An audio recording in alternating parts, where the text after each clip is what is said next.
Bienvenidos a todos, esto es POX, Poco Ortodoxas, es un programa que hacemos tres mujeres economistas y usamos el Girlsplaining para contarles la realidad económica y hablar de temas de actualidad.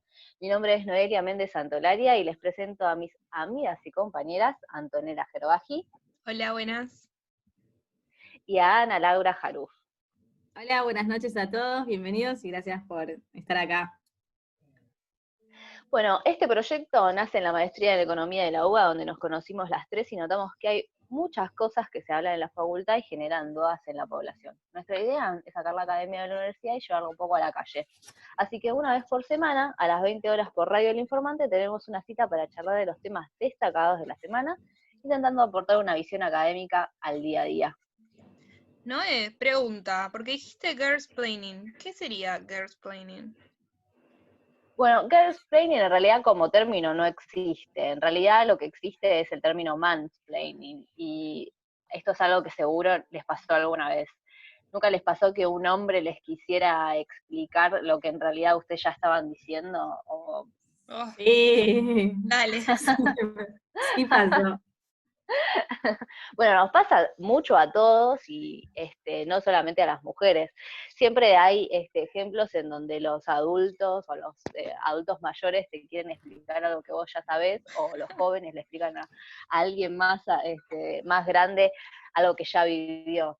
Es un poco un fenómeno que se da a gran escala y queremos saber si los oyentes también sufrieron alguna vez mansplaining o algún tipo de explicación de esta índole. Así que los esperamos en las redes sociales. Yo vi un meme de un señor explicándole a una autora su propio libro, o sea, el libro que ha escrito la autora. Eso sería como mansplaining, ¿no? Sí, típico. Ah, bueno. Ahora, Noé, ahora que te escucho, entonces si vamos a hacer girlsplaining, o sea, vamos a hacer lo mismo nosotras, pero nosotras. No. Un poco, Mejorado. Mejorado, exactamente, sí, un poco Bueno. es que nosotras después expliquemos la actualidad de lo que pasó en la semana. No son temas nuevos, ni mucho menos nos vamos a tirar primicias, sino que es un espacio para reflexionar un poco de lo que estuvo pasando en la semana. Excelente. ¿Y qué tenemos hoy, Ana, para tratar? Bueno, obviamente el tema, ni siquiera de la semana, este ya es un tema mensual y vamos a ver cuántos meses más, es el coronavirus. Y en este caso en particular lo que nos interesó es un poco este debate que se estuvo dando en los medios acerca del rol del Estado en esta pandemia. Así, algunos creen que es excesivo, otros que está bien, otros que falta. Así que decidimos invitar a una especialista en estas cuestiones para que nos comente un poco. Eso va a ser en la segunda parte. Y antes, un tema que sí me parece súper relevante de esta semana en particular es el tema de la deuda pública, ¿sí? Porque el gobierno finalmente el día viernes concretó la oferta a los privados, así que bueno, no sé, contanos vos, Santo, un poco de qué se trató, qué fue lo que propuso. Ok, yo antes que empezar a contar qué propuso el gobierno, en base a unas preguntas que me llegaron de unos, no sé, por ejemplo, viene mi mamá y me pregunta, estamos renegociando la deuda con el FMI, y ahí dije, no, primero hay que explicar qué es lo que estamos negociando. Primero tenemos que empezar por hablar de que Argentina emite dos tipos de deudas. Deuda bajo ley argentina, que es esa que todos conocemos que se reperfiló. No sé si escucharon, chicas, Sí. lo del reperfilamiento, lo escucharon todas. El término del 2019. Claro, la verdad que sí, fue hashtag reperfilamiento por todo el Twitter, digamos. Entonces, tenemos por un lado la ley, la deuda bajo ley argentina, que es en pesos y que tenemos esa posibilidad de el reperfilamiento.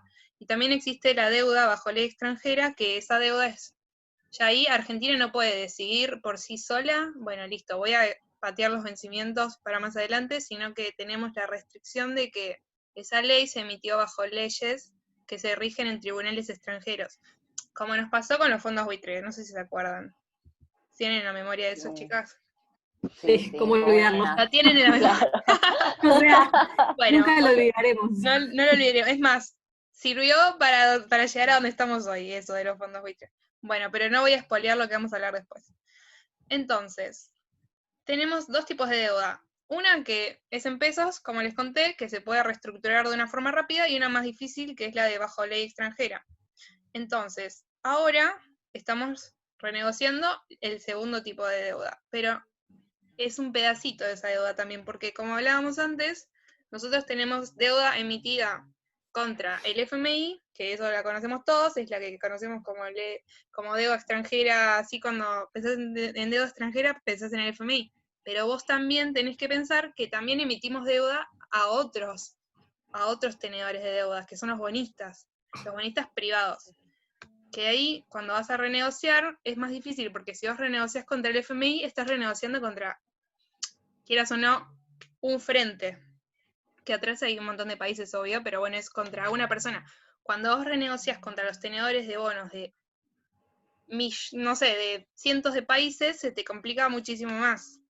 No sé si se entendió, chicas, ¿qué opinan O ustedes? sea, Anto, vos estás explicando que esta primera parte, si se quiere, de renegociación, tiene que ver con acreedores privados y distintos, vienen de distintos países y tienen diferentes tipos de bonos, diferentes Claro, situaciones. vos tenés que ir a negociar contra un montón de personas y que esas personas encima, algunas pueden aceptar, otras no, y ahí tenés como, es un tema muchísimo más complicado que ir a negociar frente a una persona. Como no es el FMI una persona, obviamente, pero es un frente solo. Acá tenés como muchísimos frentes más chiquitos, atomizados en un montón de países. Sí, Entonces, y que incluso, sí, perdón. Decime. No, que incluso ahora pensándolo también, en esta instancia, hasta uno podría pensar que el FMI es un poco más fácil, si se quiere, entre comillas, porque está más amigo, todo entre comillas, ¿no? Obvio. Del Yo concuerdo, gobierno, Ana, concuerdo con vos. ¿no? Sí. Digamos, incluso fue uno de los primeros, el FMI, una de las primeras voces en alzarse, diciendo, miren muchachos, en referencia a los acreedores privados, que van a tener que aguantar un fuerte recorte, con lo cual ya dio, digamos, un primer apoyo.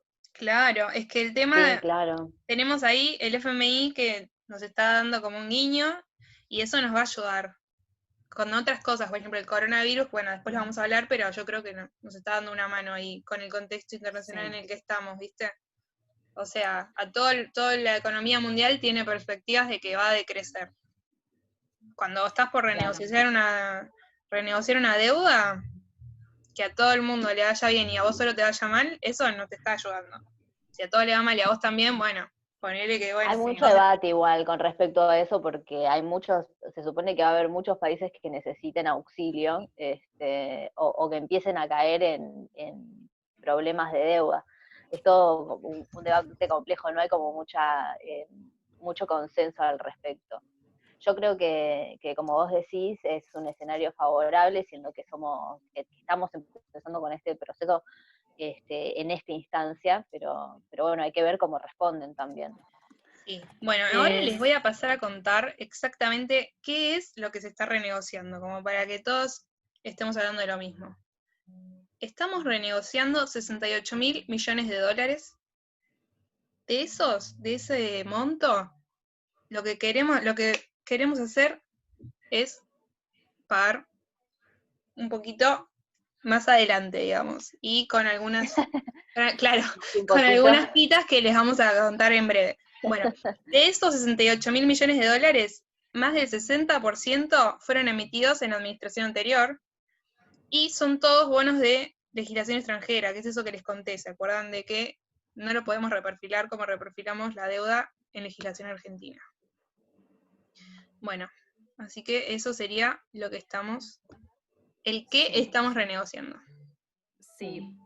Anto, vos mencionaste recién un tiempito después pagar. Bueno, sí, un tiempito. El tiempito son 3 años, Sí. ni más ni ¿Pero qué menos. son 3 años? Se pasan volando. Bueno, son 3 años. Se habla de una quita en lo que es el monto de capital del 68%, del monto de intereses en 68%, mientras que el monto de capital una quita del 5,4%. Esa fue la oferta, por lo menos la primera, ¿sí? Porque entiendo que ahora empieza un momento de negociación que ofreció el gobierno. Y bueno, Noé, vos mencionabas también hace un ratito, hay que ver cómo reaccionan. ¿Cuáles fueron las primeras reacciones, si es que hubo una? Entiendo que no, que fueron bastante heterogéneas. Sí, totalmente. De hecho, es muy raro lo que se da, esto es por lo que hablaba Anto al principio. Son tantos los acreedores y tan diferentes y con expectativas tan distintas que vamos a tener reacciones, vamos a ver reacciones distintas. Por un lado, ya tenemos algunos titulares que hablan de que los bonistas no estarían dispuestos a aceptar la primera oferta que hicieron desde la cartera de Guzmán, pero también vemos señales confusas, porque baja el riesgo país, suben los bonos argentinos, entonces me parece que por ahí es un poco pronto para hacer juicios de valor sobre cómo se va a llevar esta negociación. Esto es un juego de largo plazo, y no nos olvidemos que los bonistas en realidad tienen 20 días para aceptar o rechazar esta deuda, esta propuesta, perdón. Lo que sí está muy cerca es el tiempo en el cual la Argentina podría entrar en default. No sé si lo querés contar, Ana, lo que estábamos hablando al principio, antes de empezar el programa.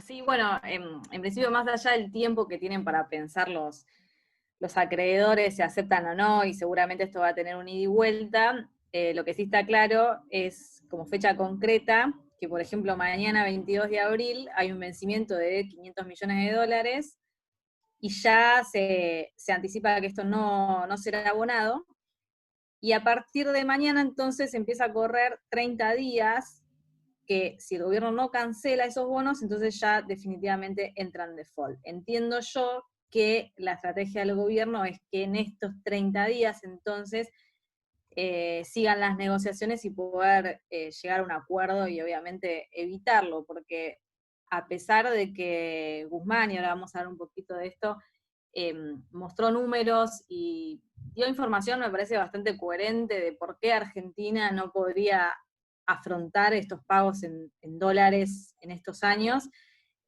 También es cierto que un default es algo malo, si se quiere, para lo que es el crecimiento sostenido de un país, especialmente Argentina, que digamos, hoy tenemos un problema por el coronavirus, pero ya veníamos con problemas, ya veníamos con recesión, y la única forma de poder afrontar estos pagos, de poder continuar de manera sostenida, es acomodando las cuentas.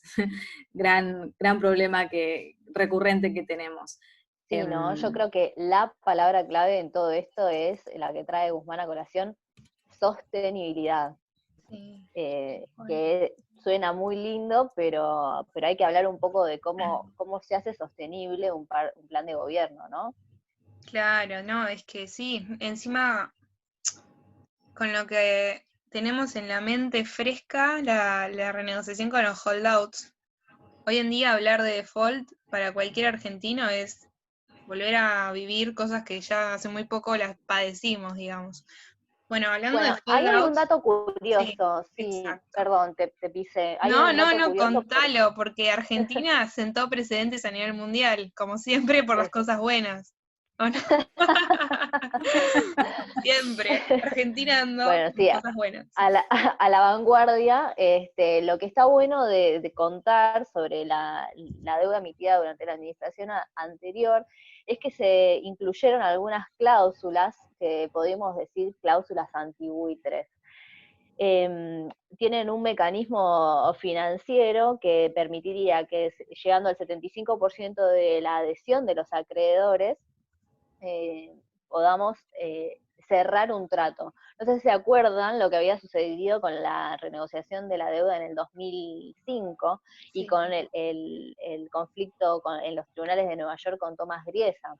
El canje de deuda entre el 2005 y 2010 tuvo una adhesión del 92.4% de los acreedores, y sin embargo el reclamo de los holdouts tuvo lugar adentro de los tribunales de Nueva York. Toda la deuda que se emite a partir de la administración anterior ya incluye algunas cláusulas que impedirían que eso pase.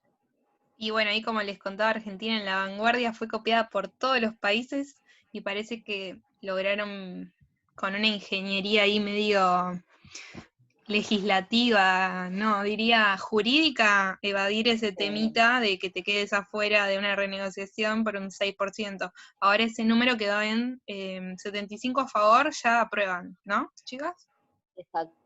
Sí, Así exactamente. que ese es el número en el que están pensando cuando están renegociando, digamos, es convencer que el Al 75 70. tiene que sí y llegaste y bueno, listo. El 25 que dice que no, bueno, Exactamente. se tiene que acoger a lo que dijo el 75. Sí. Lo que sí habíamos notado, y bueno, se anticipa quizás este periodo de negociación es un poco ya arranca de forma ríspida si se quiere, es el hecho de que no va a haber más trato, a ver si yo entendí bien, no va a haber más trato directo entre los acreedores y el gobierno, sino que el trato va a ser a través de dos bancos, el HSBC y el Bank of America, y lo que trascendió, no sé qué tan cierto es, que uno de los enojos, si se quiere, principales de los acreedores es la falta de información acerca del sendero, bueno, iba a decir sendero de crecimiento, pero no sé si vamos a crecer. Claro, Vamos a claro. decirlo hacia, claro, El digamos, la acontecer falta, de la economía nacional, digamos. exacto, la falta de cuál es el plan. Pero bueno, y acá entonces entramos en este debate, ¿no? De vuelta a este debate ideológico, ya que lo que esperan obviamente los acreedores es mostrarme cuál va a ser el ajuste fiscal para que vos me puedas pagar. Y justamente la postura del gobierno actual es decir, mirá, yo no puedo hacer un ajuste porque se me muere la gente de hambre, ni hablar obviamente del contexto actual del coronavirus y todas estas medidas obviamente que tienen de todo menos ajuste, y está bien que así sea, o por lo menos esa es mi opinión. Entonces un poco, digamos, esta cuestión ideológica que resurge, ¿no? Y que ha dado vueltas alrededor de cada renegociación, supongo que también de otros países. Bueno, ¿cómo hacemos para que nos paguen? Porque uno dice, bueno, mira, necesito que hagas un ajuste para que me puedas pagar a mí, y la postura de Argentina, y no me parece tan ilógica, es decir, yo primero necesito crecer, porque si yo no crezco no genero excedente, y si no tengo excedente yo no te puedo pagar. Y ese es un poco el debate actual, pero que es un viejo debate ideológico, en mi opinión, acerca de qué hay que hacer primero, si se quiere, ¿no? Sí, No sé qué viste, opinan ustedes. es la Totalmente. vieja frase que se volvió a reflotar ahora, los muertos no pagan. Los muertos no pagan. Sí, O los muertos sea, no eso es... pagan deuda, la famosa frase de Néstor Kirchner, la primera negociación Ah, de la los deuda. muertos y Argentina no pagan deuda. No, bueno, pero en realidad eso es un posicionamiento muy fuerte que trae Guzmán a la negociación. Él tiene todo un bagaje, si se quiere, académico, que habla de cómo es una falsa, una falsa teoría, por decirlo de alguna manera, o es un razonamiento equivocado pensar que con ajuste fiscal se pueda lograr un sendero de crecimiento sostenible. Eso es más o menos la escuela de pensamiento de Stiglitz, que fue como que lo forjó a Guzmán en sus ideas, me parece. Pero Stiglitz lo que predica es eso, básicamente. Sí, podemos también rastrearlo hasta Keynes si queremos, porque es un debate no saldado en la economía desde hace muchísimo tiempo. No Desde sé la qué. Guerra Mundial, Sí, tal cual, Claro, tal cual. desde... desde el problema de Alemania. Bueno, perfecto, ya más o menos planteamos el debate, obviamente que esto recién empieza, digámoslo Sí, así, mañana va a ser el día clave también de este no pago que se anticipa ya del gobierno con respecto a los primeros vencimientos, vamos a ver qué pasa. invitamos a los Em, oyentes a seguir el debate en las redes también. por supuesto, las redes siempre Obvio. candentes con estos y otros temas. Nos Em, encantaría escuchar y saber qué es lo que piensan ustedes sobre esta posición también. por supuesto, sí, son bienvenidos. Bueno, nosotros ahora vamos a ir a un tema, ¿sí? Para no aburrirlos con tanta economía. Y a nuestro regreso, entonces sí, nos vamos ya a meter de lleno con lo que es las cuestiones de Estado en esta pandemia, cuánto puede intervenir, cuándo no, cuánto no. Tampoco es vamos a dar una división definitiva, sino que invitamos también al debate con nuestro invitado del día. Así que nos reencontramos en un ratito.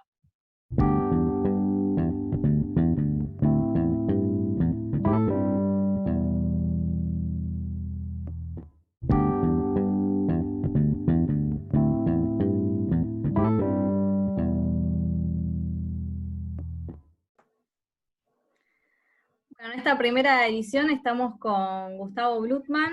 Gustavo es licenciado en Ciencias Políticas, también es sociólogo, tiene un magíster en la Administración Pública, doctor y postdoctor en Ciencias Económicas por la Universidad de Buenos Aires, es secretario académico del CIAP, en la Facultad de Ciencias Económicas también de la UBA, y profesor titular de Administración Pública y Gestión de Políticas Públicas también en la UBA.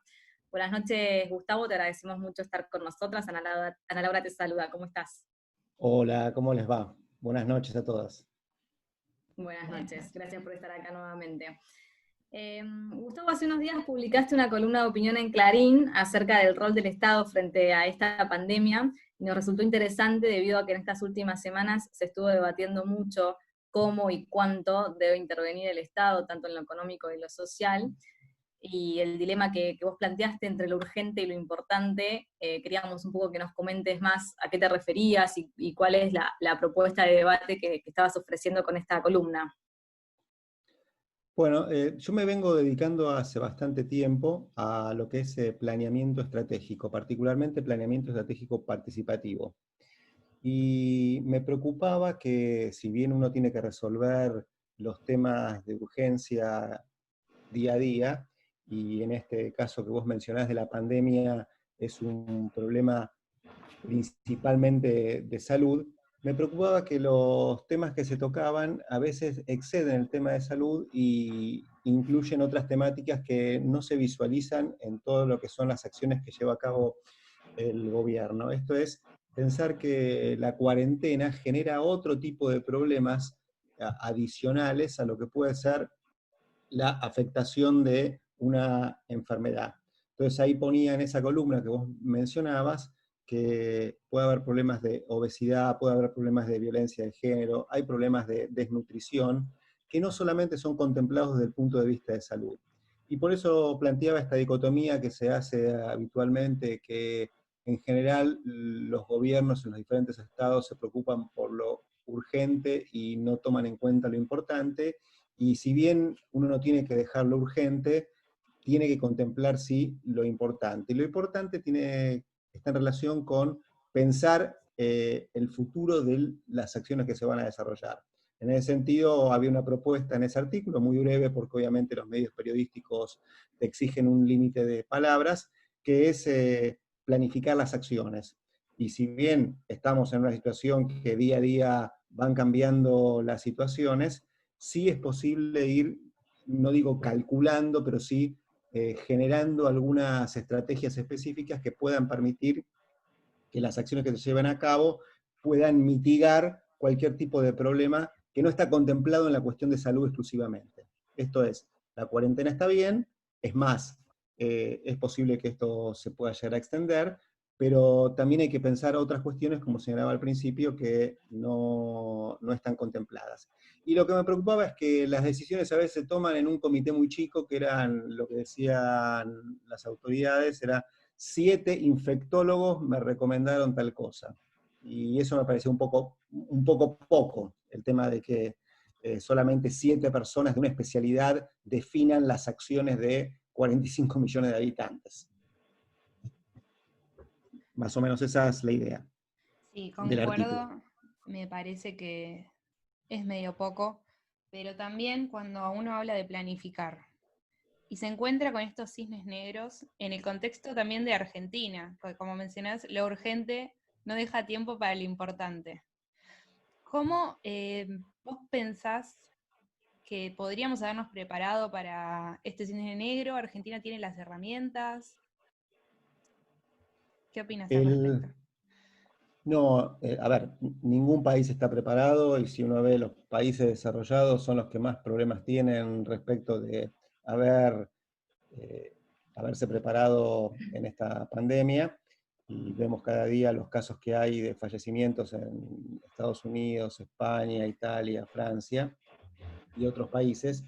Entonces uno dice, ¿está el mundo preparado? No, Argentina, el mundo no estaba preparado para eso, pero lo que digo es, no estaba preparado ni para el coronavirus, ni para los efectos que genera el aislamiento de las personas. Tal Y cual. uno lo que tiene que ponerse a pensar es, ¿de qué manera resolver problemas adicionales que trae el aislamiento?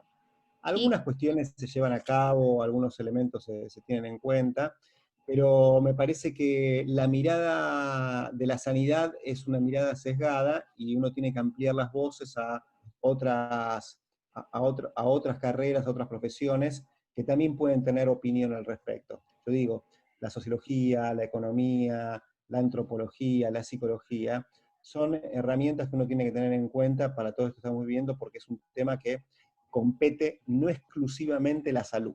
Ese es el tema que está en debate. sí, concuerdo. Y también, como vimos en muchísimos países, tienen diferentes formas de abordar el problema. Tenemos también cómo los diferentes países piensan el Estado. Tenemos, por ejemplo, el caso de China, que se ve un Estado implacable quizás, y versus el Estado de Estados Unidos, que pondera la libertad de los ciudadanos y no les quiere obligar a hacer cuarentena obligatoria. Como que también se pueden ver cómo los diferentes países trataron la cuarentena, teniendo en cuenta el rol que le dan a sus estados mismos. Fue mi reflexión sobre tu columna. Creo que era más Sí, importante. es verdad, y de hecho hay una pregunta que es si realmente estas acciones que se llevan a cabo en los diferentes estados restringen las libertades, sean más restrictivas o más flexibles. La verdad es que sí, que restringen las libertades, que a uno le digan, vos tenés que quedarte en tu casa durante X cantidad de tiempo, está diciendo vos no te puedes mover y el tema de la libertad queda absolutamente restringido. Y como bien señalabas, Antonella, sí, hay países que son más férreos, como China, que incluso todos hablan de la falta de información que surge de ahí, y países con mucho más alto grado de liberalidad, como pueden ser Estados Unidos o Brasil, donde cada estado o cada ciudad acciona de diferente manera. En el caso de Argentina, por suerte, hubo cierto criterio de unanimidad en relación con qué acciones llevar a cabo, eso me parece valorado, incluso hasta más allá de las críticas o los comentarios adicionales que uno puede hacer, uno tiene que aceptar que hay una dirigencia que busca el bien común y uno tiene que aceptar esas acciones. Lo que uno plantea, o lo que se puede llegar a plantear es qué alternativas adicionales a la cuarentena uno puede incorporar para no generar algunos otros males adicionales al propio problema de la salud.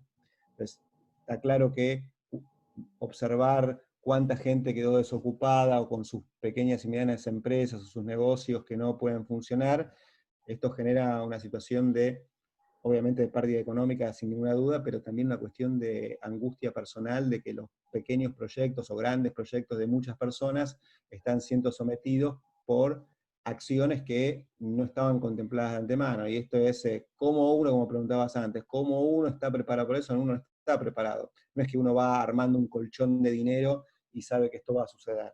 Entonces ahí uno encuentra las dificultades de la situación. Digo, ampliemos las voces y las miradas como para entender que no solamente es un problema sanitario. Ese es el centro, el nudo de la reflexión del artículo.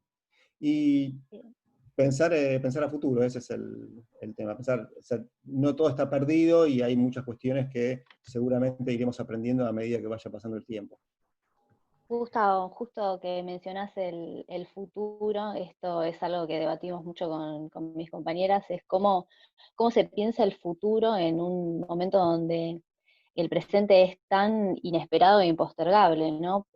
La planificación estratégica es fundamental, y vos que estás hace muchos años en esto, quería preguntarte si hay un cambio de percepción en el rol del Estado de acá a futuro, en los planes estratégicos que se desarrollan. Esto que vos decís, nadie estaba preparado para esto, era imprevisible, y sin embargo, por ejemplo, uno se encuentra en las redes con la charla TED de Bill Gates, y donde nos dicen no estamos preparados para una pandemia, ¿Qué pensás al respecto? ¿Los planes estratégicos a futuro lo contemplan? ¿Tendrían que mejorar? A ver, hay muchas discusiones al respecto de que varios filósofos que están hablando ahora, hay un filósofo o escritor, divulgador israelí que se llama Harari, o Byung-Chul Chan, que es un filósofo coreano que vive en Alemania, que están reflexionando respecto del día después de la pandemia, como que la pandemia lo que va a generar es un gran cambio en la cultura de las sociedades. Digo, no todos piensan lo mismo, pero se está discutiendo esto. Y la cuestión es, que yo planteo es que en realidad creo que el año que viene nos acordaremos como una gran anécdota lo que pasó con respecto a la pandemia. Puedo estar equivocado. Yo me dedico a temas de prospectiva, análisis de escenario. De hecho, escribí un libro al respecto con Horacio Cao y un equipo de investigadores de la Facultad de Ciencias Económicas que se llama El futuro del Estado en Argentina, escenarios en disputa al 2030, donde ahí lo que nos ponemos a pensar un poco respecto de cómo podría llegar a ser el Estado. Incluso hasta planteamos 3 escenarios posibles, los llamamos generalmente en estudios de perspectiva se utilizan metáforas, lo llamamos dogma vigente, lo que es la mirada más bien neoliberal, camino sinuoso a la mirada más socialdemócrata, y una tipología llamada regreso al futuro, que se lo asocia más bien al populismo. Esos son los 3 escenarios que planteamos en ese libro, y que bien uno los puede traer a colación en relación con de qué manera uno puede planificar. Si uno tiene escenarios, cuando haces prospectiva no es una predicción, no es las bolas de cristal que uno imagina que va a suceder eso. De hecho, yo dije hace unos segundos atrás, dije, creo que el año que viene esto va a ser una gran anécdota, probablemente sea así, probablemente no, no lo sabemos, es una, una mirada solamente, es un pensamiento aislado. Sí, en el libro que les mencionaba, lo que hicimos estudios respecto de cómo tiene que, perdón, no cómo tiene que funcionar el Estado, sino formas de las cuales puede el Estado funcionar, y son estas 3 que mencionaba: neoliberal, socialdemócrata y populismo, con esas metáforas que les marqué. Y ahí lo que señalamos es que hay una observación del punto de vista utópico y del punto de vista distópico, así como hay un pensamiento utópico del neoliberalismo, también un pensamiento distópico. Por ejemplo, el funcionamiento del Estado en el modelo neoliberal es un Estado chico, es un Estado que tiene que dejar librado el juego de la oferta y la demanda, como tal conocemos los que alguna vez leímos algún libro de economía, ustedes son economistas o han hecho estudios sobre economía, y lo conocen con gran detalle. En cambio, hay una contracara, que es el populismo, y lo que llamamos regreso al futuro, que presenta al Estado como con gran alto grado de intervencionismo. En el medio, en el camino del medio, y por eso se llama sinuoso, estos movimientos socialdemócratas, uno lo puede ver en la socialdemocracia europea, donde se va cambiando desde pensamiento cercano al liberalismo y pensamiento cercano al intervencionismo, y a veces en situaciones bastante híbridas. Con esto queremos decir que Argentina, y creo que uno puede incorporar varios países de América Latina, va a moverse en esos 3 tipos de Estado.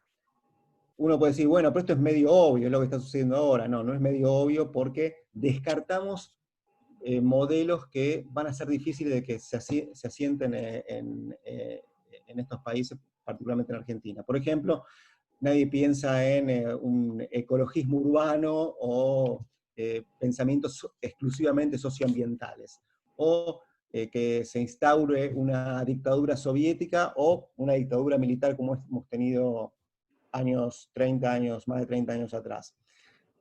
Por eso decimos, hay cuestiones que ya en los escenarios a futuro se descartan, y hay escenarios que se visualizan que son posibles que sucedan. Y que hasta pueden generar un mix de acciones, es decir, puede aparecer un presidente con características neoliberales, pero que aplica muchas de las medidas del populismo.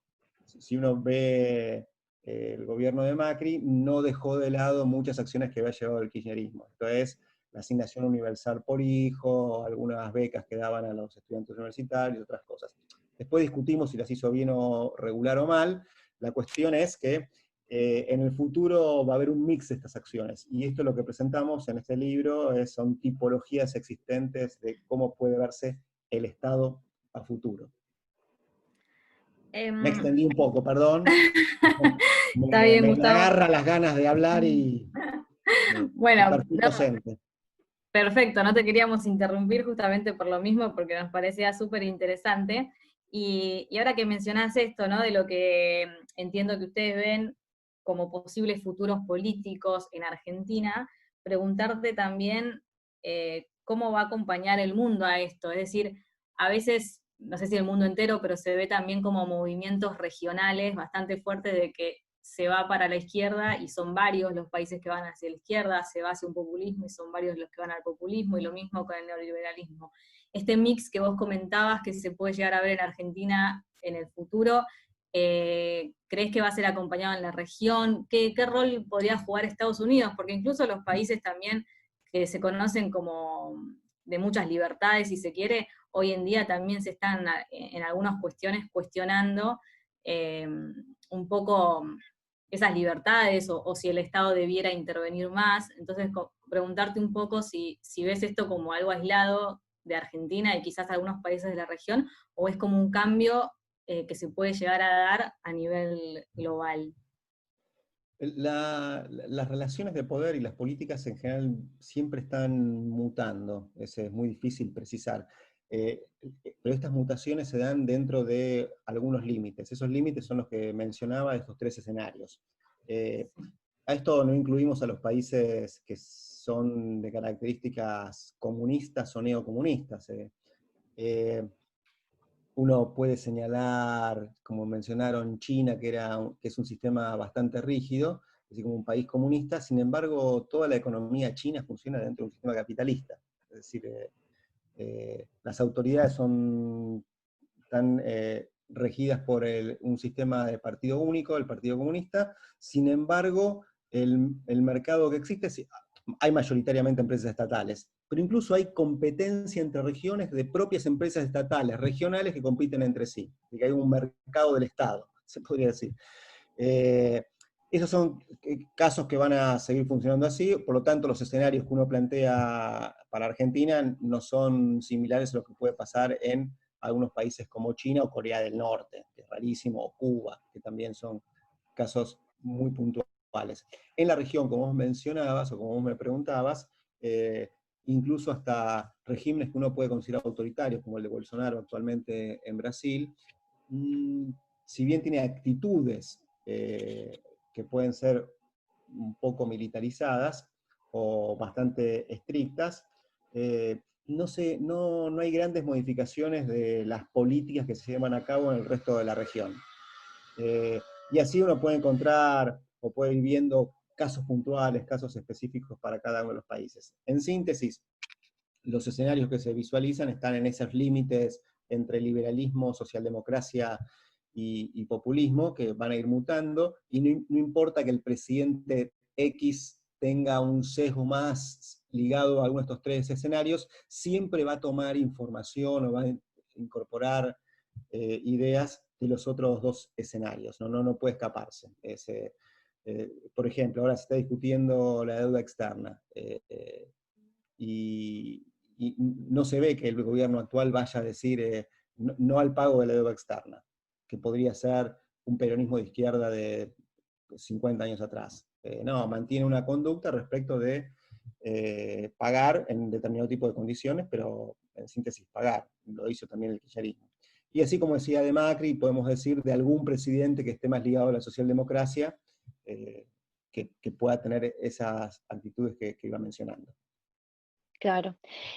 Gustavo, te hago la última pregunta un poco cortita porque nos estamos quedando sin tiempo, pero no me gustaría mencionarlo. Hablamos mucho sobre el rol del Estado y los escenarios en los que se podría mover, y también hablamos de los mercados del Estado. En general, vos, ¿cómo ves el rol que está jugando el mercado ante esta crisis y este shock que estamos viviendo? ¿Cómo se articula eso en estos sistemas? Y es muy difícil de pensar que hay un mercado en la actualidad, porque está tan acotado y no hay posibilidades, no hay criterios de, como decíamos antes, de grados de libertad como para actuar, entonces está muy restringido. Si empezamos a ver, hay precios máximos, sin posibilidad de que algunos sectores de la industria o los servicios no están funcionando, la verdad es está muy mal. Por eso vuelvo al principio. Las dificultades que trae el coronavirus no son solamente que se enferma la gente por un virus, sino que también hay acciones que van a repercutir en el presente y en el futuro de los argentinos vinculado con la economía. Por lo tanto, el mercado está semi paralizado y es muy fácil, es muy difícil hacer un edificio, muy fácil destruirlo. No lo digo por las medidas que se están tomando, sino que retomar todo esto es como mover un camión entre 3 personas, va a costar, capaz que se mueva, pero va a ser todo muy lento. Si empezamos a mirar lo que es cómo va a descender el PBI, ya descendía para el año, con esta situación desciende aún más, va a ser muy difícil retomar acciones positivas en la economía. Bueno, Gustavo, la verdad, te agradecemos un montón por haber participado. Fuiste nuestro primer invitado, un lujo, la verdad. Espero que nuestros oyentes lo hayan disfrutado tanto como nosotras. La verdad te agradecemos un montón. Y te queríamos preguntar, ¿dónde te pueden seguir en las redes? ¿Dónde pueden leerte el libro? ¿Dónde lo pueden conseguir? El libro es un editorial Edicon, que es del Consejo Profesional de Ciencias Económicas. Estoy en Instagram, Facebook, Twitter, LinkedIn, así que cualquiera que quiere conectarme con Gustavo Blutman, ahí puede llegar. Buenísimo. Muchísimas gracias, Gustavo. Un honor. No, gracias a ustedes, Gracias. fue un gusto estar con Igualmente, muchas gracias.